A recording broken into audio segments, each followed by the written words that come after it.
College की कुछ आदतें करियर में आकर थोड़ी मुश्किल खड़ी कर सकती हैं। आज हम एक ऐसी ही बहुत पावरफुल कम्युनिकेशन टेक्निक ब्लफ के बारे में बात करेंगे।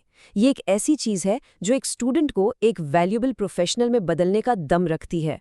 तो चलिए शुरू करते हैं। कॉलेज में याद है ना कैसे हम लंबे लंबे जवाब लिखते थे, बस ये दिखाने के लिए कि देखो हमने कितनी मेहनत की है, कितनी पढ़ाई की है। खैर, प्रोफेशनल दुनिया में ये आदत बिल्कुल उल्टी पड़ जाती है। यहाँ पर ना कम से कम शब्दों में अपनी बात कहना एक कला है, एक स्किल है। यहाँ कोशिश नहीं, नतीजा देखा जाता है।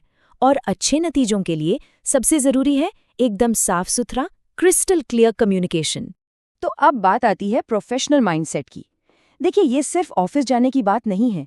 ये ना सोचने के तरीके में एक बहुत बड़ा एक फंडामेंटल बदलाव है। एक स्टूडेंट की तरह हम क्या करते हैं, हम नॉलेज लेते हैं, सीखते हैं, लेकिन एक प्रोफेशनल बनकर उसी नॉलेज को इस्तेमाल करके कंपनी के लिए असल वैल्यू क्रिएट करनी होती है।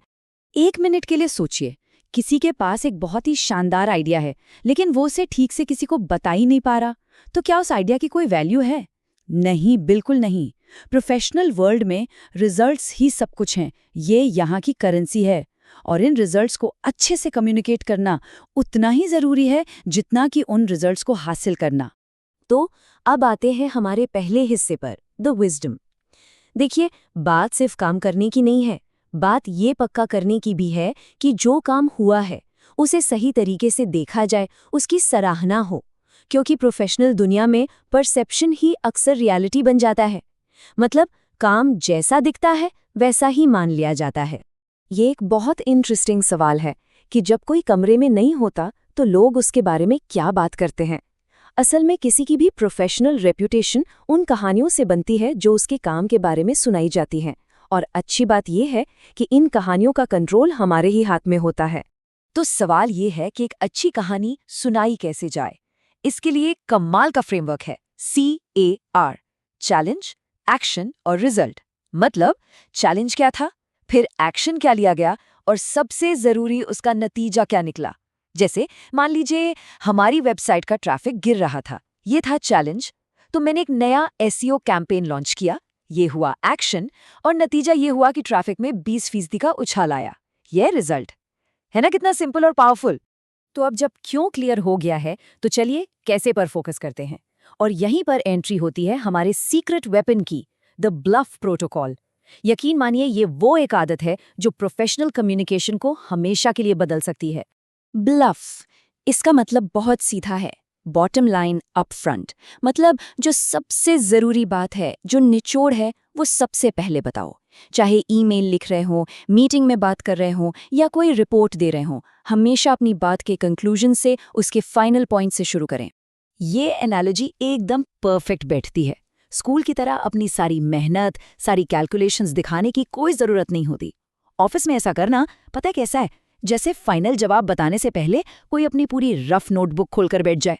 सच तो ये है कि किसी को उसमें कोई दिलचस्पी नहीं होती, हर किसी को बस फाइनल जवाब चाहिए। चलिए एक छोटा सा कंपैरिजन देखते हैं। एक तरफ है स्टूडेंट वाला ईमेल और दूसरी तरफ एक प्रोफेशनल का। फर्क साफ नजर आ रहा है ना। एक ईमेल है जो टाइम खराब करता है, दूसरा है जो टाइम बचाता है। एक कंफ्यूज करता है जबकि दूसरा एक्शन लेने के लिए इंस्पायर करता है। देखिए, ब्लफ सिर्फ एक टेक्निक नहीं है, ये एक माइंडसेट है। जब कोई ब्लफ इस्तेमाल करता है तो वो बिना कहे ये बता रहा होता है कि मैं आपके समय की कद्र करता हूँ। वो ये भी दिखा रहा होता है कि मुझे अपने काम पर पूरा भरोसा है, और साथ ही ये भी मैसेज जाता है कि मेरा फोकस काम को आगे बढ़ाने पर है। अगर इस पूरी बातचीत से सिर्फ एक चीज याद रखनी हो तो वो ये है, लीड विद द लीड। इसका मतलब जैसे किसी अखबार की हेडलाइन सबसे जरूरी खबर पहले ही बता देती है, बिल्कुल वैसे ही हमारे हर कम्युनिकेशन की पहली लाइन ही उसकी हेडलाइन होनी चाहिए। चलो, थियरी बहुत हो गई, अब एक्शन का टाइम है। अब एक छोटी सी लेकिन बहुत काम की एक्सरसाइज करते हैं। इसका नाम है 3 सेकंड ऑडिट। ये बहुत ही आसान है। करना बस ये है कि अपने ईमेल का सेंट फोल्डर खोलना है और अपने कलीग्स को भेजे गए कोई भी आखिरी 5 ईमेल देखने हैं।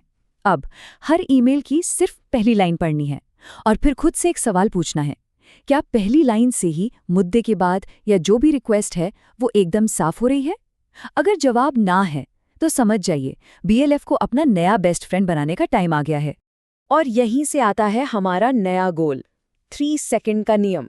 अगर किसी को ईमेल का मेन पॉइंट समझने में 3 सेकंड से ज़्यादा लग रहे हैं, तो इसका मतलब है कि उसे दोबारा लिखने की ज़रूरत है। ये कम्युनिकेशन को बेहतर बनाने का सबसे तेज़ और सबसे असरदार तरीका है। और ये सब हमें एक आखिरी और शायद सबसे ज़रूरी सवाल पर ले आता है। कुछ भी भेजने या कहने से पहले हमेशा खुद से ये पूछना चाहिए कि ये जो कम्युनिकेशन है, ये किसी का समय बचा रहा है या बर्बाद कर रहा है।